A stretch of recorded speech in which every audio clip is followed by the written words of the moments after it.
नमस्कार, आप देख रहे हैं सुप्रभात न्यूज एमपी और मैं हूं आपके साथ महक कपूर। आइए नजर डालते हैं 25 फटाफट बड़ी खबरों की ओर। इससे पहले न्यूज को कहां से देख रहे हैं आप हमें कमेंट करके जरूर बताएं। दिवाली से पहले 1.31 करोड़ लाडली बहनों को मिला तोहफा, खातों में भेजे गए 1250 रुपए।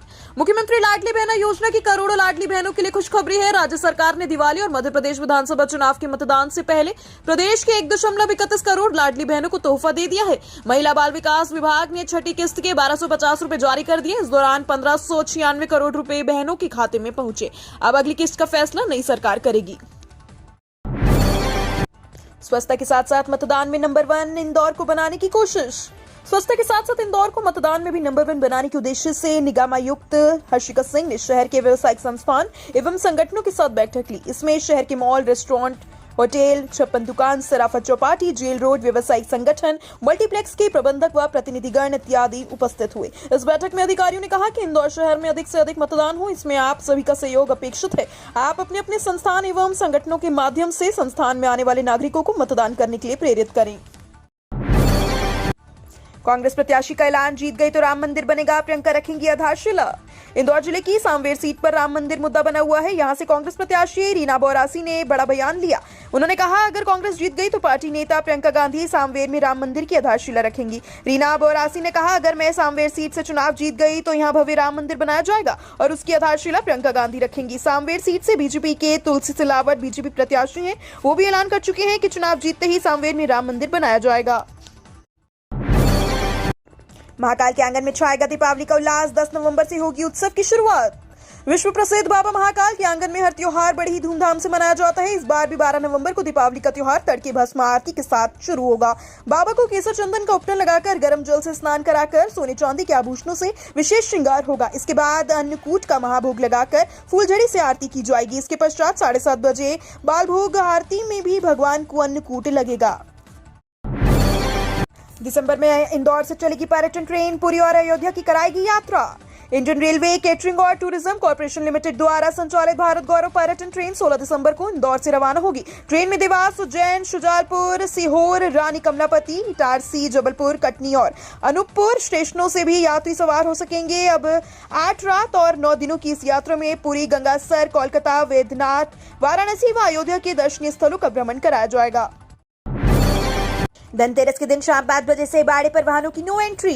धनतेरस से दीपावली तक बाजार में जमकर भीड़ होगी। शहर के महाराज बाड़ा, सराफा बाजार, दौलतगंज में सबसे ज्यादा खरीदार पहुंचते हैं। उपनगर, ग्वालियर और मुरार के बाजारों में भीड़ होती है, लेकिन लश्कर के बाजारों में सुबह से खरीदार पहुंचना शुरू हो जाएंगे और रात 3 बजे तक बाजार चलता है। पुलिस ने लश्कर के लिए ट्रैफिक प्लान तैयार किया है। डायवर्शन पॉइंट और पार्किंग स्पॉट चिन्हित किए गए हैं। आप भी धनतेरस पर खरीदारी के लिए ट्रैफिक प्लान देखकर ही घर से निकले। धनतेरस पर शाम 5 बजे से वाहन डायवर्ट होंगे। मतदान प्रतिशत बढ़ाने वाले अधिकारियों को 5 लाख नगद राशि के साथ दिया जाएगा प्रशस्ति पत्र। आगामी 17 नवंबर को मध्य प्रदेश में विधानसभा चुनाव होने वाले हैं। ऐसे में चुनाव आयोग मतदान बढ़ाने के लिए तमाम तरह के प्रयास कर रहा है। अनाउंसमेंट से लेकर चुनाव आयोग जागरूकता कार्यक्रमों के लिए मतदान बढ़ाने की कोशिश कर रहा है। वहीं इस बार चुनाव आयोग ने नई पहल शुरू की है। मतदान बढ़ाने में सर्वश्रेष्ठ प्रदर्शन करने वाले अधिकारी और कर्मचारियों को चुनाव आयोग पुरस्कृत करने वाला है। पश्चिमी विक्षोभ के सक्रिय होते ही बदलेगा एमपी का मौसम, छाएंगे बादल, तापमान में आएगी गिरावट।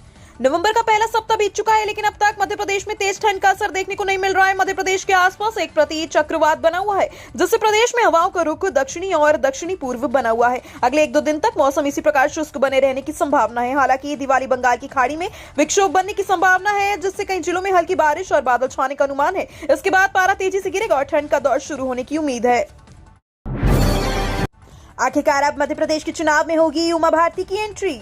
आखिरकार पूर्व मुख्यमंत्री उमा भारती हिमालय जाने का प्रोग्राम कैंसिल कर मध्य प्रदेश के चुनावी समर में प्रचार के लिए तैयार हो गई। आज गुरुवार 9 नवंबर से चुनाव प्रचार की शुरुआत भी करने वाली है। उमा भारती का चुनाव प्रचार अभियान सांची से शुरू होगा। चुनाव प्रचार में लगने से पहले ही उमा भारती एक्टिव हो गई हैं। इसी बीच उन्होंने तीर्थ दर्शन योजना पर अरविंद केजरीवाल के दावे को भी गलत बताया गया कि पूर्व मुख्यमंत्री उमा भारती सिलवानी से बमहोरी और सागर के सुर्खी में भी चुनाव रैली करेंगी।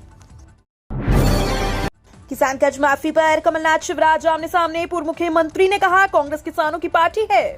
मध्य प्रदेश विधानसभा चुनाव 2023 का काउंटडाउन शुरू हो चुका है। अब बस गिनती के दिन बचे हैं वोटिंग के लिए और ऐसे में प्रदेश के दोनों प्रमुख दल बीजेपी और कांग्रेस पूरे जोर शोर से अपने अपने अभियान व प्रचार में जुटे हैं।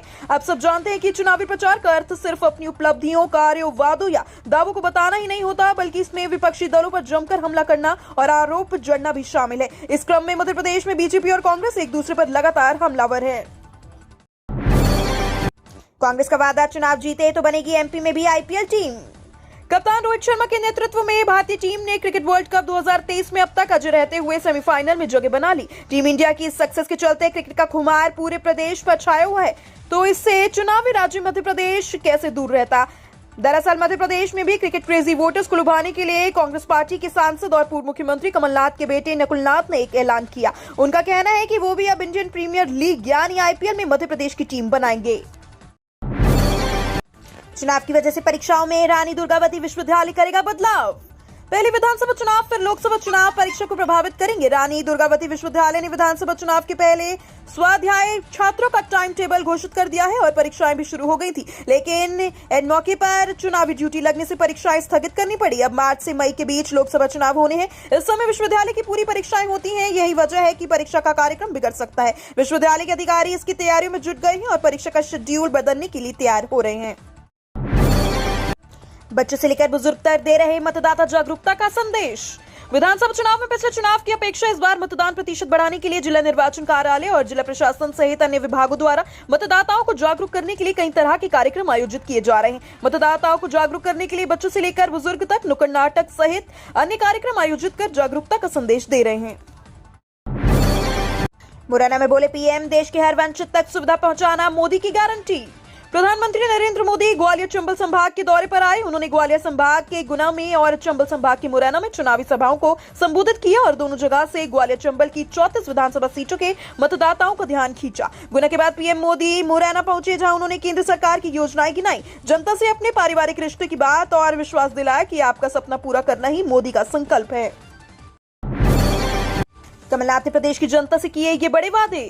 मध्य प्रदेश विधानसभा चुनाव 2023 के लिए कांग्रेस ने अपने वचन पत्र में कई वादे किए हैं। पार्टी ने पिछली बार अधूरे छूटे कई काम करने का वादा दोहराया, साथ ही कई नए वचन भी दिए हैं। प्रदेश कांग्रेस अध्यक्ष कमलनाथ लगातार इन वचनों को दोहरा रहे हैं और प्रदेश में खुशहाली लाने का वादा कर रहे हैं। कमलनाथ ने एक्स पर ट्वीट करते हुए कहा कि खुशहाल युवा, खुशहाल मध्य प्रदेश का लक्ष्य पाने के लिए मैं वचनबद्ध हूँ। कांग्रेस सरकार युवाओं की मांग के अनुसार मध्य प्रदेश में सरकारी भर्ती का कानून बनाएंगे। आने वाले दिनों में मध्य प्रदेश 3 बार मनाएगा दिवाली। मध्य प्रदेश चुनाव की उल्टी गिनती शुरू हो चुकी है। ऐसे में प्रदेश की सभी 230 सीटों पर कांग्रेस बीजेपी ने अपने उम्मीदवारों की घोषणा कर दी है। साथ ही दोनों दलों ने बागी नेताओं को चुनाव से वापस लेने के लिए इनाम भी देना शुरू कर दिया है। अब चुनाव में महज कुछ ही दिन बाकी हैं। ऐसे में प्रदेश की सभी सीटों पर चुनावी हलचल तेज हो गई है। इसी बीच चुनावी मौसम में केंद्रीय मंत्री ज्योतिरादित्य सिंधिया ने आरोन में कहा कि मध्य प्रदेश आने वाले महीनों में 3 बार दिवाली का त्योहार मनाने के लिए तैयार है। मध्य प्रदेश में प्रवासी पक्षियों का आगमन शुरू, तालाबों पर दिखने लगा आकर्षक नजारा। शहर में अब सर्द हवाओं का दौर शुरू हो गया है। सुबह शाम ठंड का असर भी आसानी से महसूस हो सकता है। इस दौरान जिले में प्रवासी पक्षियों के आने का क्रम भी शुरू हो गया है। बता दें कि यहाँ पर प्रवासी पक्षी पिछले 10 सालों से आ रहे हैं, जो शहर के तालाबों में अपना आशियाना बनाते हैं और प्रदेश के ठंडे सीजन भर में यहाँ पर रुकते हैं। साथ ही जैसे ही गर्मी का मौसम शुरू होता है, इन पक्षियों के लौटने का सिलसिला भी शुरू हो जाता है। कांग्रेस ने बीजेपी प्रत्याशी के खिलाफ दर्ज कराई एफआईआर।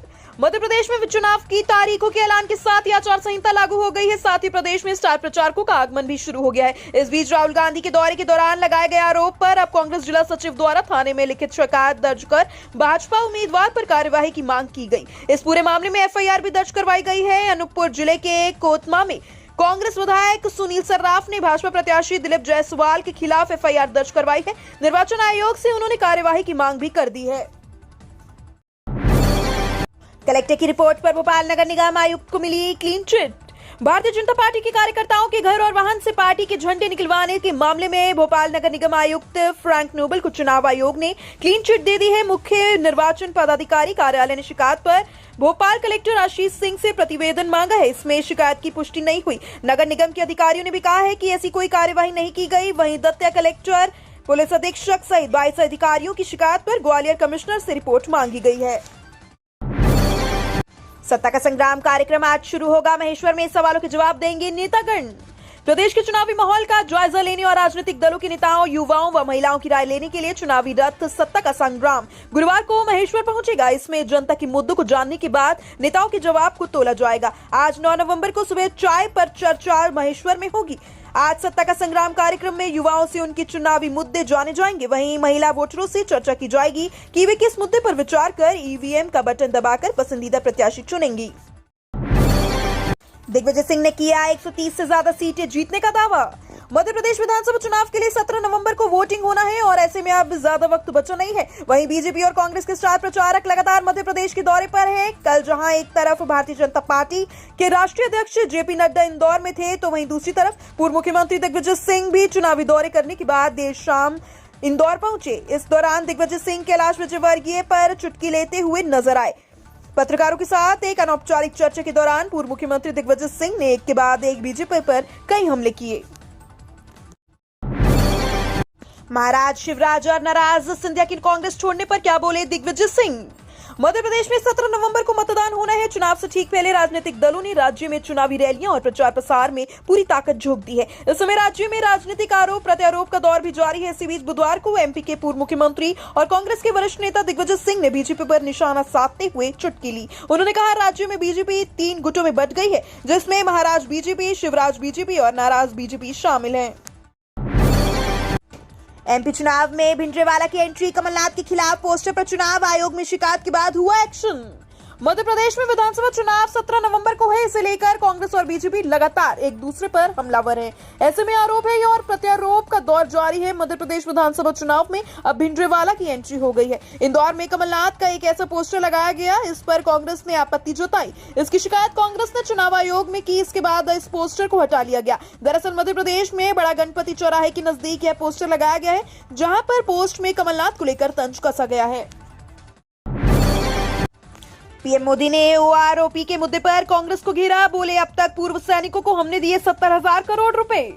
प्रधानमंत्री नरेंद्र मोदी ने कांग्रेस पर जमकर निशाना साधते हुए रक्षा बलों के लिए 1 रैंक 1 पेंशन योजना के क्रियान्वयन में देरी करने का आरोप लगाया। उन्होंने कहा कि हमारी सरकार ने इस नीति को क्रियान्वित किया और अब तक पात्र रिटायर कर्मियों के बैंक खातों में 70,000 करोड़ रुपए जमा हो चुके हैं। प्रधानमंत्री ने कहा कि उनकी सरकार ने ही सैनिक स्कूलों में तीनों सेनाओं में बेटियों की भर्तियों के लिए दरवाजे खोल दिए। अब हमारी बेटियों की सेना में अफसर बन सकती हैं।